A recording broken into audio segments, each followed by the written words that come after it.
apa itu stroke. Baik, di sini sedikit saya akan saya tampilkan materi apa sih sebenarnya, mengenal dulu apa itu stroke.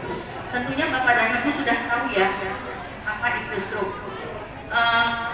Di antara Bapak dan Ibu yang hadir di sini pernah kan tahu itu stroke? Mungkin juga di keluarga, di kalangan tetangga, saudara atau apa yang menderita stroke. Kira-kira kalau yang Bapak Ibu tahu stroke itu apa ya? Boleh ada yang bisa sedikit memberikan kira-kira apa sih stroke itu? Ada yang bisa? Apa? Penyumbatan pada otak, betul. Nah, Ibu kader nih, jadi nanti bisa disampaikan penyumbatan pada otak. Ini tadi yang kanan saya kiri saya ada yang bisa tahu kira-kira stroke itu apa? Kurang nih Pak.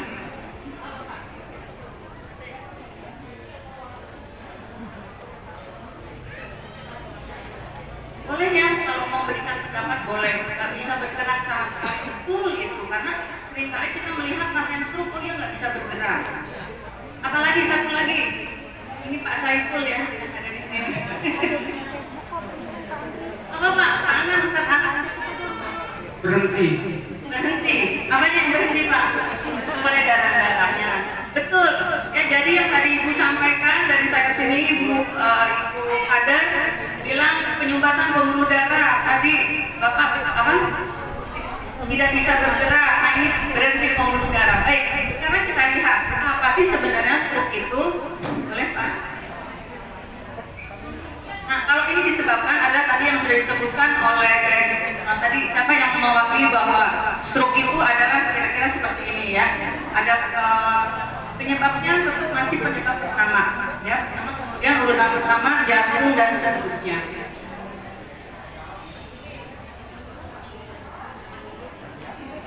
Selanjutnya Pak. Nah ini stroke adalah emergensi. Nah kira-kira apa yang ada di bayangan Bapak dan Ibu ketika kita mendengar emergensi apa? Gawat darurat. Apalagi Bu? Emergensi ini saya kebanyakan nih emergensi. Artinya harus segera gawat darurat, segera ditangani itu ya. Tindakan harus segera. Karena sesungguhnya stroke itu adalah memang emergensi. Ada nggak sih stroke yang sakit dulu, panas dulu, ini baru panas stroke? Yang Ibu dengar tentang stroke itu apa? Dengar tetangga, oh itu sekarang dibawa ke rumah sakit, kenapa? Katanya stroke, kenapa stroke-nya? Lagi bangun tidur, lagi ke kamar mandi, tiba-tiba jatuh ya. Terus ada yang lagi di kantor, tiba-tiba lagi ngomong, lagi rapat, jatuh. Atau yang selebritis yang baru-baru ini sedang dirawat. Kalau yang pada lihat di siapa yang ada ya, lagi siaran, tiba-tiba ke kamar mandi, ketok-ketok nggak keluar-keluar, pokoknya sudah. Benar apa sih yang terjadi? Ya. Stroke itu adanya di mana, Bu? Di daerah mana? Di otak, ya. Di otak, karena sebenarnya kalau kita lihat di sini, serangan stroke adalah brain attack yang terjadi jika aliran darah ke otak tersumbat atau jika pembuluh darah pecah. Nah, jadi Ibu kita tahu bahwa otak kita itu adalah yang bagian kepala itu adalah otak kecil. Kalau kita lihat otak sangat kecil. Dia hanya besarnya, beratnya hanya 2% dari berat badan tubuh kita. Jadi Ibu bisa bayangkan kalau berat badan kita 50 kilo, 2%-nya berapa Bu? Sekitar 1 kilo ya. Nah 1 kilo itu hanya kepala kita, tetapi membutuhkan 20% dari seluruh aliran tubuh yang ada di dalam tubuh. Ya, jadi misalnya berat badan yang hanya 2 kilo, tapi butuh darahnya tuh banyak banget. Jadi kalau setiap jantung itu memompa darah sekitar 600 cc, maka 20%-nya adalah untuk otak. Ya, jadi artinya banyak sekali, makanya otak itu memang sangat aliran darahnya tuh benar-benar muter di situ, ya. Sehingga ketika satu aja tersumbat pembuluh darah yang kecil itu akan mengakibatkan kelumpuhan, karena di dalam otak itu semua adalah fungsi-fungsinya, ya. Ada fungsi menelan, ada fungsi untuk bicara, ada fungsi untuk bergerak. Ya. Nah, ini ya Bu, yang saya bisa bilang gambarnya. Jadi kalau orang kena di sini atau kena stroke di sini, ini kalau penanganan nanti sudah terlalu lama ini akan terjadi seperti ini. Boleh Pak? Nah, jadi ini sedikit gambaran. Kalau ini adalah otak kita, ya. Jadi di bagian-bagian otak ini adalah isinya pembuluh darah semua. Nah, jadi di sini adalah otak yang paling depan, namanya daerah depan, daerah frontal. Makanya kalau orang kena stroke sumbatannya ada di daerah depan, biasanya dia ada gangguan emosi. Karena daerah frontal itu adalah daerah untuk emosi. Makanya kalau orang kan suka ada bilang, ini orang terlalu frontal nih, ngomong terus frontal. Nah, karena memang frontal itu depan itu fungsinya adalah untuk mengungkapkan emosi. Ya, ini daerah ya.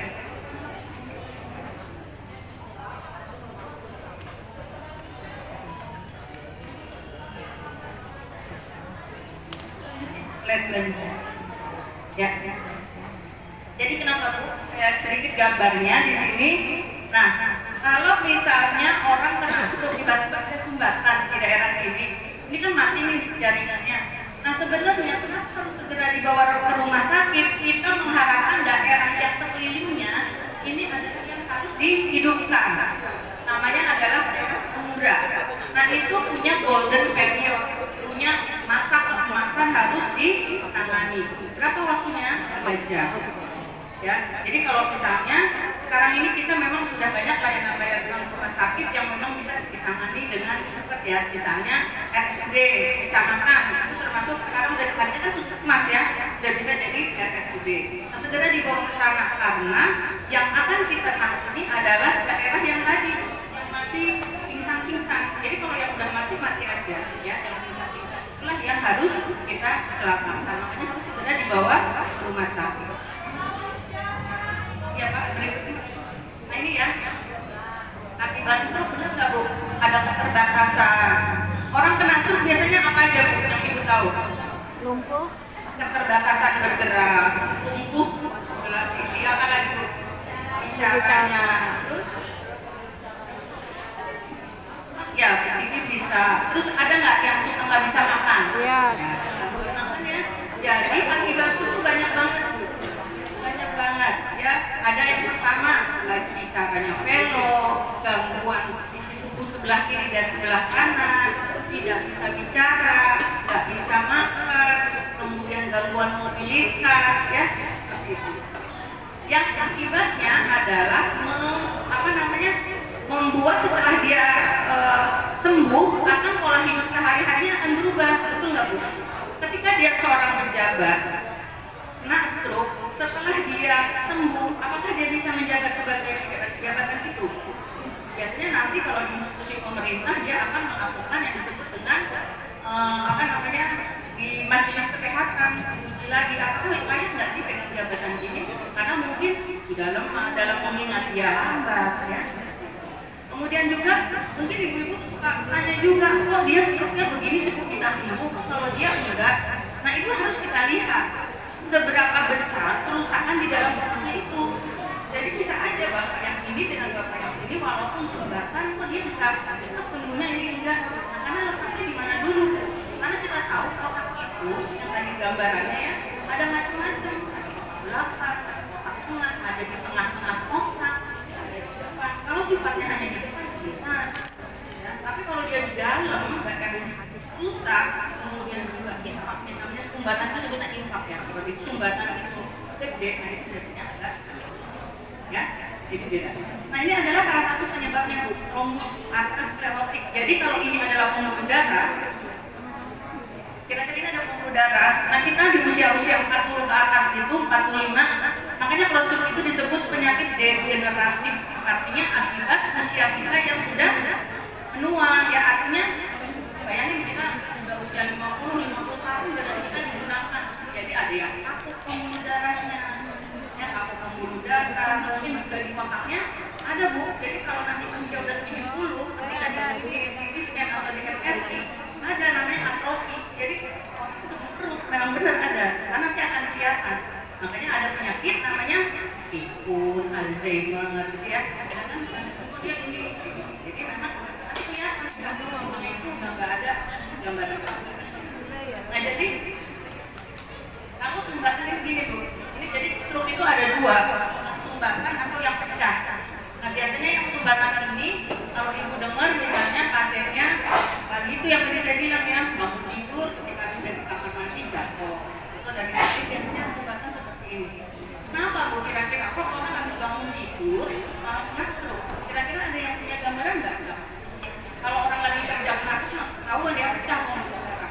Tapi kalau lagi tidur, bangun tidur terus kena stroke nanti kira-kira. Ya ada kenapa ya Bu? Ada. Ya, jadi ketika kita tidur sebenarnya aliran darah itu lambat. Makanya ibu-ibu sebenarnya kalau mau tahu tensinya tinggi apa enggak, ibu tensi setelah bangun tidur. Nah itu harusnya orang habis tidur kan fresh. 6 jam ibu tidur, 8 jam ibu tidur, bangun fresh. Tapi kalau sakit kepala ya. Nah itu ibu harus lihat. Dilihat aliran darah lambat setelah tidur. Jadi kalau memang dia pada saat udah 5 menit istirahat, 10 menit belum bisa tensi. Kalau memang 150 artinya memang tinggi. Dan sekarang ini yang namanya tensi itu WHO itu sudah menetapkan tensi hanya 120/80. Ya, jadi kan kalau dulu ada batasan orang tua, orang ini enggak. Sekarang 120/80 itu adalah yang normalnya. Ya. Ya Bu, tapi nanti kita masih ngomong apa penyakitnya. Tapi yang penting ketika usia kita udah 70 tahun, 60 tahun ada hipertensi, kita harus minum obat hipertensi. Ada gula, minumlah obat gula.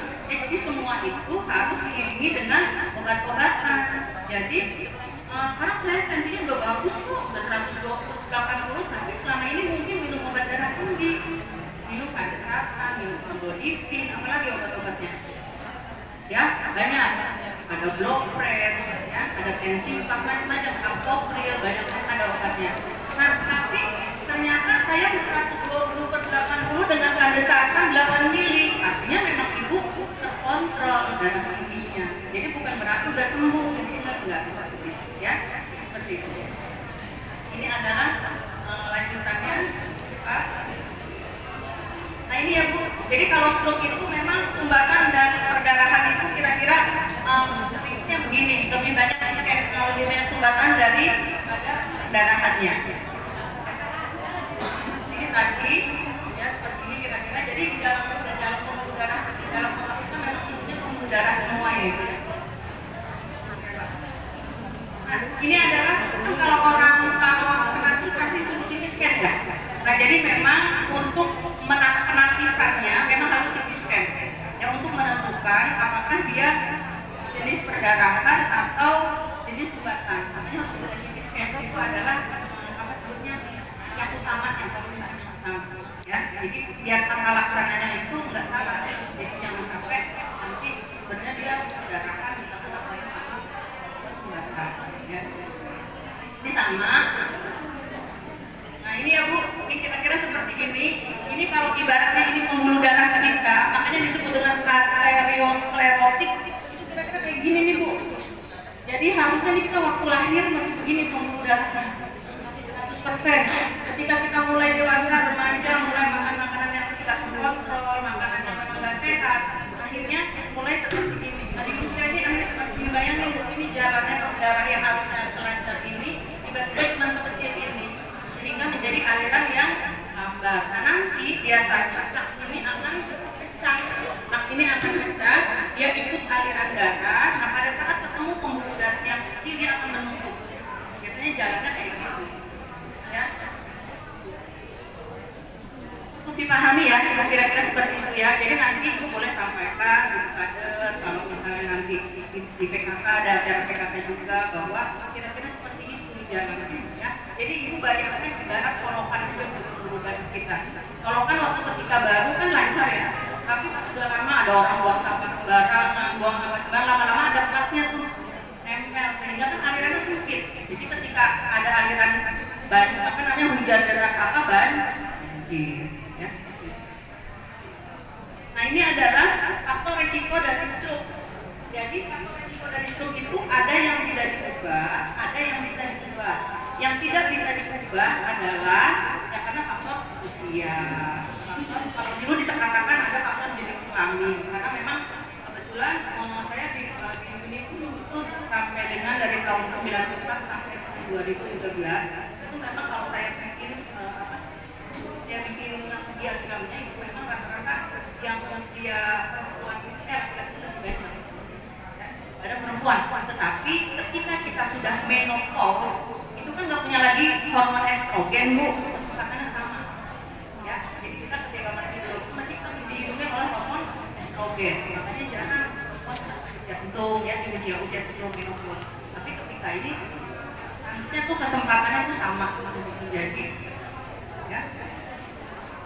Nah, kemudian yang dapat diubah adalah pola hidup, penyakit degeneratif. Orang kena stroke, kata kunci daripada stroke itu adalah tiba-tiba. Benar nggak? Tiba-tiba nggak bisa ngomong. Tiba-tiba kok dia berat ya mau ngomong ya? Tiba-tiba tubuhnya, ya. Tiba-tiba apalagi gangguan penglihatan yang secara mendadak, Bu. Ya kalau sekarang ditambah, jadi di tahun 2015 konsensusnya itu berubah bahwa stroke itu bisa terjadi kalau mendadak tidak bisa melihat. Yang kan sifatnya mendadak. Jadi yang namanya stroke itu selalu intinya adalah tiba-tiba. Ya, kemudian sakit kepala yang sangat hebat yang sebelumnya belum pernah kita rasakan. Ya, jadi hati-hati dengan sakit kepala. Jadi kalau ibu sudah merasakan salah satu tanda-tanda ibu, sesungguhnya tubuh ini memberikan warning kepada kita, Bu. Nah ini ada sakit, nah ibu harus segera cek. Jadi jangan kalau ya kalau takut diobatin mana ya enggak? Ya sering-sering tensi gitu. Ya sering tensi. Kalau di kelompok PK kan pasti ada tensimeter ya Bu. Nanti kan ada ini ibu tensi aja saling tensi gitu. Nanti kalau misalnya ada ini ke puskesmas dikasih obatnya, cek sekali-kali ada kolesterol, ya kolesterol darah. Itu juga Bu, kalau saya sarankan ketika ibu mau ngecek kolesterol jangan yang perifer, jangan yang di ujung, ya karena sebenarnya pemeriksaan kolesterol yang benar-benar itu adalah ibu harus puasa, ya puasa dari jam 10 malam minimal 8 jam puasa, ya. Puasa, jadi jangan yang pakai ini. Kalau ini sih sebenarnya pembuluh darah itu emangnya yang sentral. Jadi kalau ini kan sifatnya yang di ujung, ya, jadi tidak mewakili sebenarnya. Jadi kalau ibu mau tahu, periksa kolesterol itu ada kolesterol total, ada trigliserida, ada HDL dan LDL. HDL dan LDL ini adalah yang ada di jantung, yang suka orang bilang kolesterol jahat, kolesterol baik. Dan nanti dari situ ibu akan melihat. Kan suka ada tuh, aduh punggungnya katanya berat, nah itu memang tanda-tandanya dari kolesterol itu, makanya ibu segera cek. Jadi kalau memang ibu sudah cek, oh ternyata kolesterol total saya 200, berarti ibu memang sudah ada tinggal kolesterol, tinggal obatnya.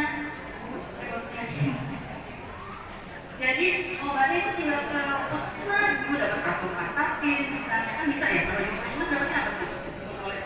Tapi singkatan yang 10 mg atau 20 mg. Kalau udah triglycerida juga tinggi. Jadi itu obat-obatnya juga berbeda. Untuk yang patennya itu dipanggil. Kalau Lipitor itu untuk yang paten.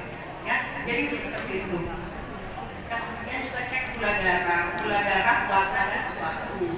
Ya, jadi pokoknya prinsipnya ketika kita udah usia 50 jangan pernah. Saya tuh nggak pernah sakit, kenapa saya sekarang sakit ya? Kenapa saya yang mungkin ibu sebenarnya tidak kontrol. Karena pengalaman saya, sekarang saya dirawat jalan, tapi saya sekarang ada di Kencana, di Kencana, itu kalau mau saya bisa ngobrol seperti apa, nanti saya bisa gambar. Contohnya sering sekali gini Bu, pasien datang ke saya, tiba-tiba di tensinya 150 per 90. Ini salah nih tensinya, saya nggak pernah segini. Saya tanya itu, ini apa lagi? Dia minum obat, apa yang diminum amlodip, namanya hipertensi. Jadi selalu datang rata-rata yang disangka tensinya. Saya tuh cemas kalau kesini. Jadi kita mulai ini tensi kita berapa asam uratnya, ya. Nah ini adalah beberapa pemeriksaan, ya beberapa pemeriksaan yang harus dilakukan di rumah sakit. Nah ini sebetulnya pemeriksaan kalau di rumah sakit harus ini Bu,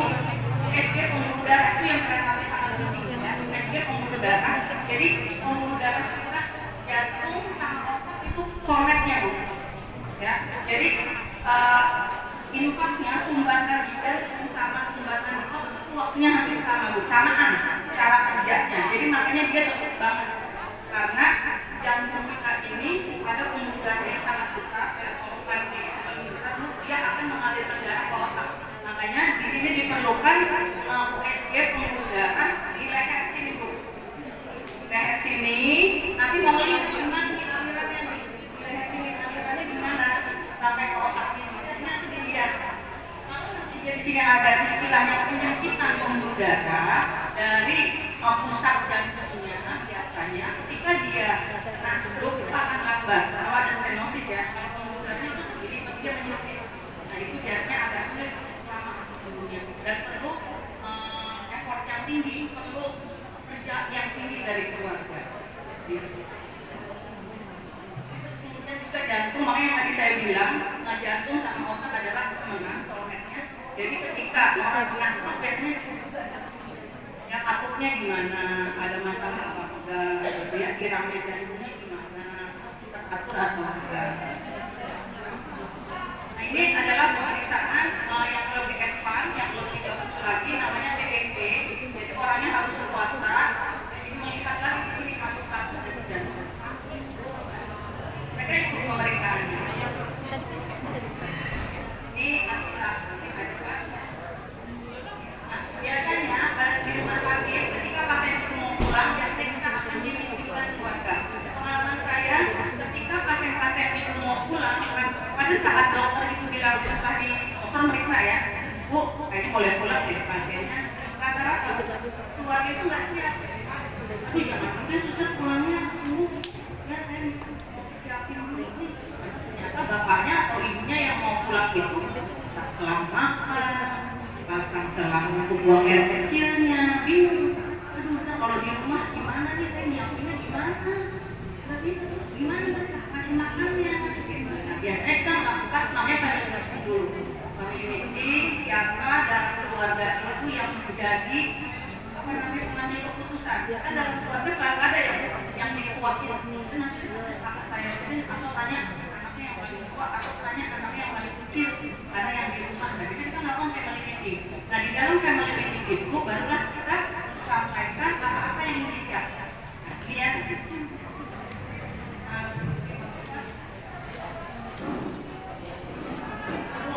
Jadi ini tanda-tanda gejala stroke itu segera ke rumah sakit. Se-nya ada adalah senyum. Senyumnya tiba-tiba diikuti ya. Kemudian gerak-geraknya kok lemah ya, karena tiba-tiba beda ya. Gitu. Kemudian pelok, bicara pelok. Kadang-kadang Bu bicara pelok itu dia merasa nggak pelok, tapi orang yang lihat ngomongnya gitu sih. Ya, nanti kalau bicara dia terus senyum Bu, terus senyum, meringis yang kuat. Ada nggak? Ada yang dia akan jatuh. Jadi kalau orang sebenarnya yang memang itu yang benar, karena ini yang enggak makanya kelihatannya dia mentok gitu ya. Jadi nanti ada bagian 7, jadi saat kita itu ada 12, dari bawah ini ada 17 menyebar kemana-mana. Nah yang 7 itu yang sifatnya untuk pipi. Makanya ada orang bedakan orang stroke sama Bell's palsy. Dengar Bell's palsy yang katanya mencong, mulut menyong, gitu ya, itu Bell's palsy. Nah kemudian kebas atau gaal pada kesemutan separuh tubuh, rambut, pandangan, dada, dan sakit kepala. Jadi adalah yang ibu ingat adalah segera ke tes. Ya, jadi seibu senyum, ya gerak, kemudian ucapannya pelok, ya. Dan ini adalah apa sih yang harus kita hindari ya untuk stroke. Pertama, ibu harus selalu cek tekanan darah. Kalau ibu-ibu kader kan paling nggak sebulan sekali ya dicek darahnya berapa. Kalau ibu darah tinggi silahkan berobat. Kemudian kolesterol dibikin rendah. Kemudian makanan yang sehat. Tadi kan ada tuh PG senam, ya, ikut senam. Jadi yang disebut dengan olahraga adalah rutin continue selama 30 menit. Saya pernah bilang sama dokter, dok, saya tiap pagi jalan dari Carlos sampai ujung. Jadi kalau KSTM bencana kan paling ujung, jalan kimia paling ujung lumayan jauh ya. Kayak kalau di sini jadi rumah saya kayak ke sini Mandiri kan lumayan jauh. Saya bilang dok, saya tiap pagi jalan. Itu bukan olahraga bu, gitu. Jadi seperti olahraga itu jalan 20 menit rutin. Kemudian sleep apnea. Nah, sleep apnea bu, ini yang perlu ditangani. Ibu suka tetangga ibu waktu tidur, tetangga tempat tidurnya kalau lagi ngorok itu hati-hati ya bangunin, ini suruh miring ganti posisi karena sebenarnya namanya sleep apnea. Kan suka denger nih orang bangun tidur meninggal ya, di beberapa kasus saya sudah dengar itu sleep apnea. Jadi lidahnya itu jatuh ke belakang itu tutup apa. Jadi kalau yang mana seperti itu segera ditangani, biasanya nanti dioperasi ya sama-sama sehat ya. Kemudian kalau diabetes ditangani diabetesnya, minuman jadi minum yang beralkohol hindari ya seperti itu. Terus juga merokok itu para bapak gimana nih yang merokok kira-kira merokok ya, jadi merokok nih bagaimana tipsnya untuk mengurangi merokok atau menghindari rokok. Karena ini pengalaman lagi ya, mohon maaf karena memang saya kan merawat tuh saya mulai dari ruang rawat sampai di poliklinik, mohon maaf sekali. Jadi ketika orang kena stroke dan sudah fase akhir kemudian dia jelek, itu ada orang-orang yang merokok, ada istilah namanya PPOK, penyakit paru obstruksi menahun, obstruksi kronis. Itu sulit karena tiba-tiba dia darahnya tuh banyak, airnya banyak, sehingga dia harus melihat orang di bolongin di lehernya. Jadi kita harus, karena udah nggak bisa diambil lagi bolongin. Jadi beberapa kasus memang ketika dia stroke dan mana dari riwayat merokok dibandingkan di pas foto ronsen itu pun kelihatan memorinya itu akan terlihat. Hindari stres dan kalau hindari stres ini emang nggak ada orang yang nggak stres ya bu. Di mana menghindari stres, kemarin minyak aja nggak ada di stres ya kan minyak nggak ada di mall barang lagi puasa barang lagi orang naik gimana nggak stres. Kembali lagi yang namanya stres itu adalah yang memanage adalah diri kita sendiri. Bagaimana sih kita namanya bagaimana cara kita ya, jadi paling kita mengurangi itu. Semua orang punya hak untuk stres, tapi jangan keterlaluan. Ibu jangan bunuh diri, ibu jangan marah-marah, anak gak stres dimarahi, pulang-pulang dimarahi, ya harus bisa memanage stres. Enggak boleh kan? Jadi masih yang sama kayak yang tadi. Kita di slide yang berikutnya ya. Materi. Ibu-ibu, bapak-bapak, masih semangat? Yang lebih semangat, ini ada hadiah dari Pak Setcam. Ya, boleh kita minta Pak Setcam untuk memberikan pertanyaan kepada Pak. Silakan Pak Setcam. Maaf Pak Setcam.